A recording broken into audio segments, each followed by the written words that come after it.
I was recently talking about time monitoring behavior with one of my patients in the clinic. Patient obviously has insomnia and was watching the clock. And they were going through the sections that I have. They're quite elaborate in the book about time monitoring.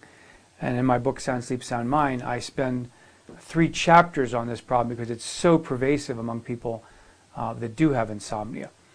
And one of the things that was very interesting was how this particular patient could so easily eliminate the clock from the bedroom, and thought that that was a very good step, and they felt a lot of confidence for having done that, and they actually began to develop some improvement from doing so. But they had continued to engage in internal time monitoring, which is very common, and I talk about that in the book at length.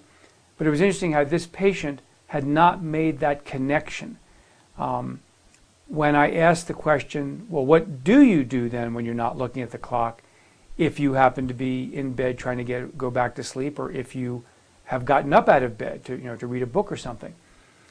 And through the course of the discussion, it became apparent that the individual, the patient, was noticing what the light was outside, what the sounds of traffic were, what the sounds of birds were. In other words, they were looking for all of these environmental cues because their mind was still very invested in trying to know something about the time. And so even though you might have all these external cues, whether it's the clock, the birds, the traffic, the moonlight, if your mind is still attached to that, that's what we call internal time monitoring. And that sometimes is the most difficult part of time monitoring to overcome, but yet it's extremely important to be able to stop that behavior as well as just removing the clock from the bedroom.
That's one that I think is going to come up in the field of sleep medicine over the coming years.